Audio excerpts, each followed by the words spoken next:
to another of Mrs. Patnell's literacy lessons. This is lesson number 2 in our series of lessons on the fable, the fiction story, Stone Soup. So yesterday I read this story to you and we discussed questions about whether it was a fact book with information and facts in, or if it was a fiction book where a story has come out of someone's imagination. And we decided that Stone Soup was a fiction book. Someone had made it up from their imagination, okay? So in our fiction book here, we're going to have a go at mapping the story today because we've read it yesterday. Now, if I was in class, I would normally start my lesson by reading the story again to make sure that it is in your memories at the moment, because that will really help you to map this story. Now, you don't have this book at home, so what I suggest you could do, if you just can't remember it, then a good idea will be to play the beginning of yesterday's literacy lesson back when I'm reading the story, go through it again that way, and then you can pop back to this lesson and we can map it together, okay? Now, I won't read it to you again now because it will just be a lot of video time, but as I say, go back to that lesson 1, watch the story again, and then you can map it. Unless you remember it really well and it really stuck in your head, but I find that I have to read books more than once, often more than 3 times for it to really stick in my head. Now, the idea behind this story map is so that you can use this map to tell other people the story. It's quite a good story. I quite like how it ends up and how clever the wanderer is in getting the villagers to all help together to make that stone soup, so they've all got something to eat rather than everybody going rather hungry. So it's quite a clever story, so it's a good one to then read and tell to other people. And the best way to do that is create a map like we're going to do today, and that way you can take that map with you and tell the story to other people in your family at home, okay? So I am going to map our story, and you can call out to the screen things that you remember as well if you want to. Now, I won't obviously be able to hear you saying them, but it will help you to remember yourself if you call it out to the screen, okay? Now, the idea is that at home, you won't have my copy of this story map of Stone Soup. So really, I would like you after the video and after watching me do one here with you, that you'll make your own one is what I'm after, because we're going to use that story quite a bit over the next 2 weeks. So it'd be very handy to have it on your map so that you can keep looking back at it and you won't forget things, okay? Or add things in that didn't happen. So, we are going to map Stone Soup. So at the top of my story map, I'm going to write Stone Soup. So I know that's what it is that I am writing about, and I don't think it's my shopping list. Okay, so Stone Soup. And this is my story map for Stone Soup, okay? Hopefully you can see mine well on the screen. Okay. So, now, in order to do a story map, I can't do what happens at the end first. The idea is that I must do it in the right order. I don't want to say what happens at the end when they all eat their food first and then go back to the beginning.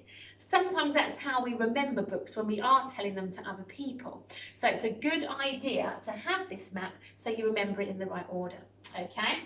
So we start off and if I get the book here to help us, the wanderers, and that was a great word, wasn't it, wanderers? We spoke about it yesterday. They wandered into town. They are people that travel from one town to another. They don't tend to have one place where they live, and they have a caravan, but they move around a lot. So they are wanderers, okay? So they came into town, and all the windows and doors were closed, okay? There was nobody in the street. So I'm going to draw my wanderers here, and he was a dog, so I'm going to keep him as a dog, okay? It's a bit like a cat, to be honest, but don't worry too much about your illustrations. So I've got my wanderer here, and there were 3 of them in total, okay? So I'm going to draw the other 2 here,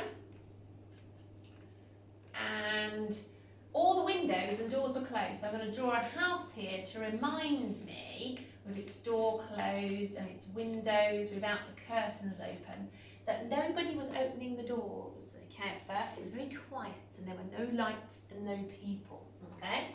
Then I'm going to draw an arrow to say this is the direction I'm going next, so I don't get confused looking at my map. Next, of course, somebody came out of their house. Bit of a grumpy chap. Okay, it was the old villager, wasn't he? And did he say nice things to the wanderers? Did he say, come in, I got a lovely cake indoors, come and have a cup of tea and a piece of cake? No, he didn't, did he? He told them to go away. He didn't say very nice things to them. So I'm going to draw him here. Now, he was a bit of a tortoise, and that's kind of tricky to draw, I think. So I'm going to give him his grumpy, oh, he looks a bit jolly, actually. His grumpy mouth here, and he's having a moan. There's his eye, and he's having a bit of a moan at these guys, and he's telling them to go away, okay? So I'm going to put a little speech bubble here as well to remind me. Let's see exactly what he did say. Let's have a look. He said, it's best you move on. It's best you move on. So I'm going to write in here, move on, with an exclamation mark, one of those lines with a dot at the bottom because he's being quite bossy. Move on. Okay, so that's the grumpy villager. And I'm going to draw my arrow here to say I'm coming this way and then coming on to the next line because I've run out of room. So, do the wanderers just move off? Is that the end of the story? Do they do what the old tortoise says? No, they don't, do they? The clever one has a plan. What does he plan to make? He plans to make a stone soup. So, he tells the old villager, don't worry, I've got a plan to make food, okay? So, he asks first of all for the villagers if they can provide something because he needs to make some hot water. At the moment he's got a big pot, but he's got no water underneath, just cold water, sorry, inside of it, okay? So we need to think what he needs to make the water hot. Can anybody remember? It is some wood to make a fire, okay? So his plan involves some wood. So he's got this pot at the moment. So let's draw my big cooking pot here, okay? But the water inside is cold. So I'm going to write cold here to remind me, okay? So he needs some wood. So luckily the villagers, and I'm going to draw an arrow here like this, they have some wood. So they bring it back and put it under the pot. So I'm going to draw some logs here under the pot. Here they are. And another one here. There we are. And I'm going to do some steam coming out of my pot now as well because it is now hot. It's now hot because they got the wood. I can see my wood here to help me.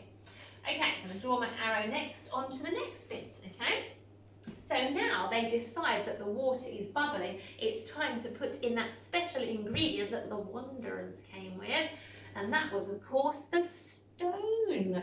So I'm going to draw my pot again here with the water in it and the logs underneath and the steam. But into the pot I'm going to draw my big stone to remind me the stone has gone in the pot, okay? But the cook tastes the boiling water with a stone, and would it taste very nice, boiling water with a stone? No, it wouldn't. So the cook says it needs a little bit of, and this was a word that we used yesterday, seasoning. A little bit of seasoning, and that seasoning was salt. It's the stuff that gives it flavour. So I'm going to do a little salt pot here. I'm going to put a salt on the front. Again, it has little holes in the top like this to remember that it's next the turn for the salt. Did anyone find salt? Yes, they did. One of the neighbours bought some salt, okay? But then he said it still didn't have much taste. It needed a little green plant that's also seasoning, some parsley. So I'm going to put this here, and parsley has lots of stalks on it and little leaves growing on it like this. So that's my parsley to remind me that he said it needs parsley, and one of the neighbours run off, he had just some parsley and brought it back. After the parsley, in went the nice, usually orange vegetable, the carrots to make it a bit more filling. So I'm going to draw some carrots here to know that carrots were the next thing in the stone soup. Somebody ran off and they got the carrots and brought them back. Then a bit more seasoning, not the salt, but what often comes with salt? The pepper. So I'm going to draw a pepper pot here, and that's going to have a, what does pepper begin with? A P. So a P for pepper.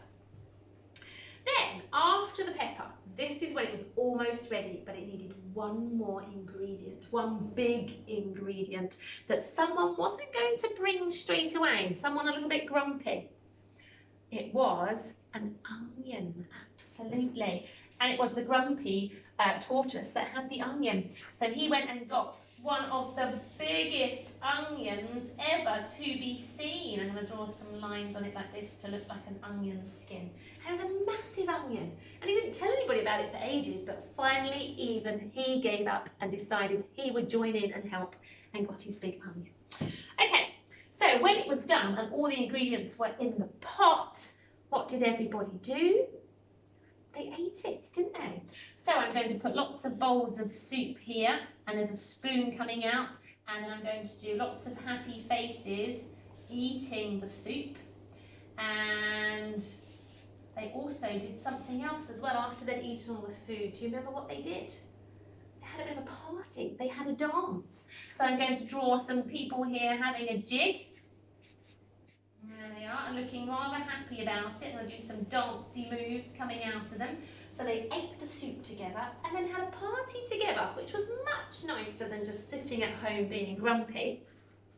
Then, right near the end, the wanderer, who said he couldn't stay, and the villagers were quite sad, he left something with the village, didn't he? And he said that they could all come back together and do it again because he gave them the stone, didn't he? So here he is, he gave them the stone. There's my picture of the stone, and that's his hands giving them the stone. Okay, we're not quite at the end because there was a last page that showed that the wanderers were very, very clever because they were going to move on, and where else would they eat some food? Maybe the next village. And what did they pick up to take with them? They picked up another stone. So I'm going to do an arrow right down the bottom, and I can just squeeze in as my wanderer here. And he's looking very pleased with himself because he's reaching over to pick up another stone. There he is. And he's going to pretend that that is a special stone at the next village and cook it up in a soup as well. But he's just picked it up off the floor. He didn't have to grow it or go to the supermarket and buy it. So the cheeky old wanderer manages to get fed in every village by just picking up a free stone off of the road. What a cheeky devil. Okay. So that is our story map, a nice simple one that helps us remember the order of stone soup. We won't get mixed up, we won't say the end before the beginning, and we won't say the middle before the beginning either. It's in its good order there, so we know the way that things happen, and our arrows help us to go through the path of how things happened. Okay?